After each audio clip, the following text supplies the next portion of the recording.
Order! Order! You are an incorrigible delinquent at times. Behave yourself, man!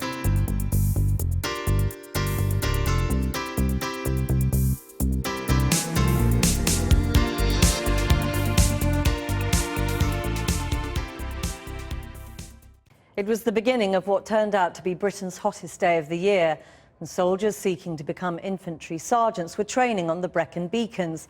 But it was to end in tragedy as 26-year-old Corporal Josh Hoole collapsed and died. Coming 3 years after 3 other young soldiers died in SAS training in extreme temperatures in the same area, Corporal Hoole's death will raise new questions about the supervision of such exercises. Our correspondent Andy Davis reports. Josh Hoole from Ecclefechan near Lockerbie was 26. Super fit, said his grandfather today. A young man who'd served 2 tours in Afghanistan and was hoping for promotion from corporal to sergeant later this year. But yesterday morning, at this infantry battle school just outside Brecon, he collapsed at the end of a fitness test and died. It was shortly before 9 a.m. The exercise had begun at 7.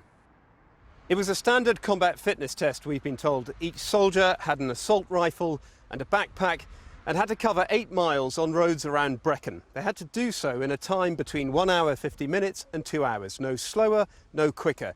It was, said an army spokesman, a basic controlled march. It was around 18 degrees in the area by the end of the march. Humidity was very high. But what caused Corporal Hoole's death has yet to be established.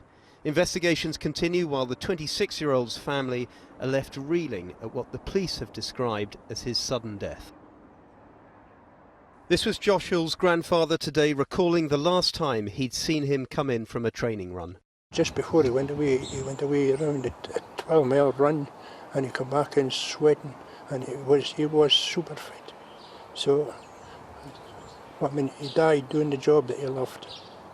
Inevitably, there's going to be a great deal of scrutiny surrounding this case because it's now almost exactly 3 years ago that another 3 young soldiers here in the Brecon Beacons collapsed and died whilst on exercise. They were Craig Roberts, Eddie Mayer and James Dunsby, Army reservists who collapsed during a 16-mile SAS test march across the Brecon Beacons on one of the hottest days of the year. The coroner would later find failure after failure on behalf of the MOD, concluding neglect played a part in their deaths. The widow of James Dunsby, filmed here a year ago, told Channel 4 News today that she offered her heartfelt condolences to Mr. Hoole's family, and then she added this. I sincerely hope that all the inquiries into this incident are conducted promptly, with truth, integrity and total transparency by the Ministry of Defence. The Defence Minister, Mike Penning, has said the safety of service personnel is their absolute priority. There'll be an MOD inquiry, he said, as well as the police investigation.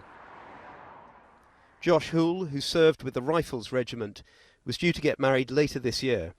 It was reported he was also due to be best man at his brother's wedding next weekend. Now, even though yesterday was the hottest day of the year, as we all know, it's not at all clear yet whether heat illness played any role in this soldier's death. The circumstances involving this exercise were very different in many ways to the exercise involving the 3 Army reservists on the mountainside 3 years ago. Josh Hoole was on an 8-mile exercise, broadly flat terrain, lasting 2 hours early in the morning. The 3 SAS hopefuls were on the mountainside into a 16-mile hike, much higher temperatures. So it's far too early, I think, to draw any firm conclusions here. And for what it's worth, I've been told that behind the scenes, clear assertions have been made that the right protocols were followed here, that the conditions were tested before this exercise took place. But all of this, of course, will now be investigated. And it is for the military yet another death in training. Since the year 2000, more than 135 armed personnel officers have actually died in exercise or in training, and the MPs have been calling on this Defence Select Committee for much greater accountability in this area. So I think this case is going to be watched very closely indeed to see whether lessons learned from those 3 tragic deaths 3 years ago near here have in fact been learned. Andy Davis, thanks very much. I've been getting away with it all my